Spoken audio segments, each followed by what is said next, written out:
ప్రతి ఒక్కరికి కూడా పేరు పేరున మా వెంకటరామన్న మిగతా అందరికీ కూడా పేరు పేరున గారు అభినందనలు తెలియజేస్తున్నాం.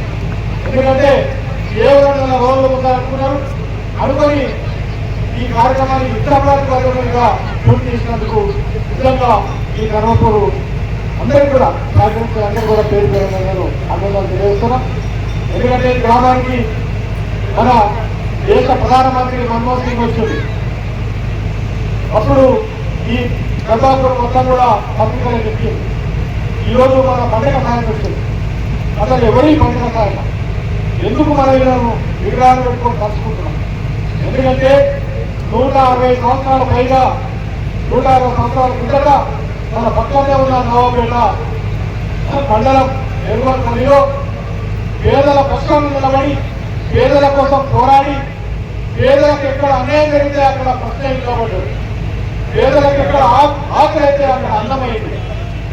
పేదల పెళ్లిళ్ళు వేసి ఆ పేరుకి ఆడపడుతున్నందరూ కూడా ఒక కొత్త అన్నదాకా చూస్తే బిడ్డలకి సాపత్తి భోజనాలు చేసి మన ఇదే ఫతేపూర్ బస్సమ్మ దగ్గర అందరూ కూడా భోజనాలు చేసి ఒక అన్నదాత పెద్ద పెద్ద చెరువులు తోయించుండు, బావులు తోయించుండు.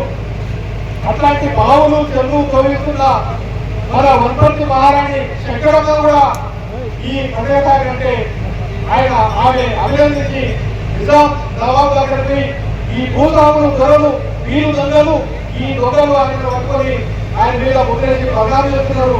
చాలా మంచోడు ఆయన, పేదలకు అన్నదాతయుడు, చెరువులు తోయించుడు, బావులు తోయించుడు.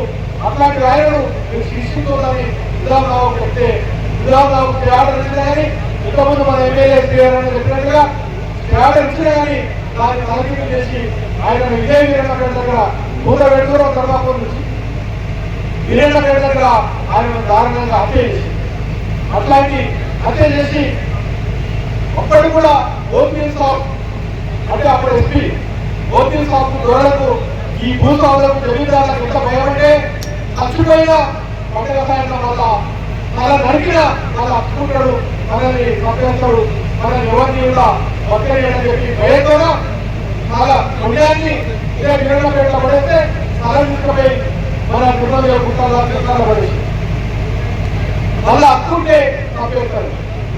భయం శవాన్ని చూసి కూడా భయపడి పంటగ సాయంగా చచ్చిపోయేలా ఉపయోగపడతాడు.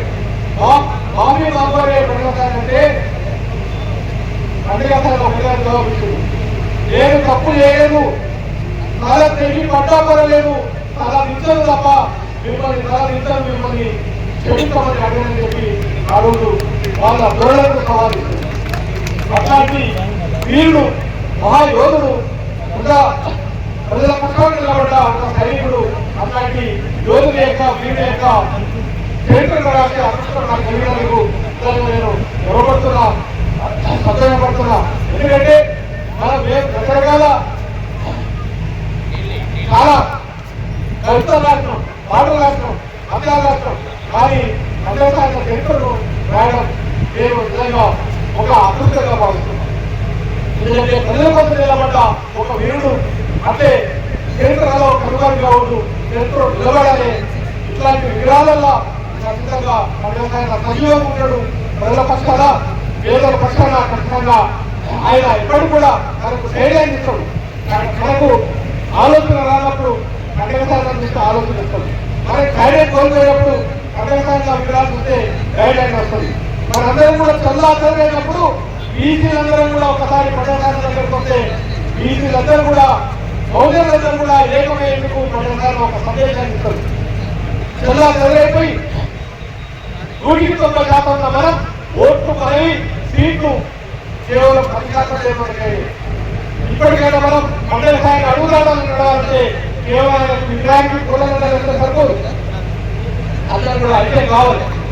ఆయన అన్ని వర్గాల వాళ్ళు చిన్నగిరి యాదవ్, పెద్దగిరి యాదవ్, ఎంకన్నా, లోకన్న ఇట్లా అన్ని కులాల వాళ్ళను ఆయన ఏకం అట్లా మనం కూడా ఏకం కావాల్సిన అవసరం ఉంది. అప్పుడే ఓట్లు మనవే, సీట్లు మనవే, అధికారం మనవే, ప్రజలందరూ కూడా పేరు జరుగుతుంది. కానీ ఆ నీళ్లు ధర్మాపూర్ వీళ్ళని దొరుకుతాయి. ఎందుకు ధర్మాపూర్కు ఆ నీళ్ళ మీద హక్కు లేదు. అక్కడే కుటుంబం అవుతున్నప్పుడు ఈ ఈ ఈ రైతులకు ఈ భూములకు ఆ నీళ్లను పొందే హక్కు లేదా? మనందరం కూడా అందరికీ పూర్తిగా తీసుకొని పోరాటం చేయాలి, ఆ నీళ్లను సాధించుకోవాలి. మనం ఐక్యంగా అయితే అన్ని కూడా సాధించుకోవాలని చెప్పి మీ అందరూ కూడా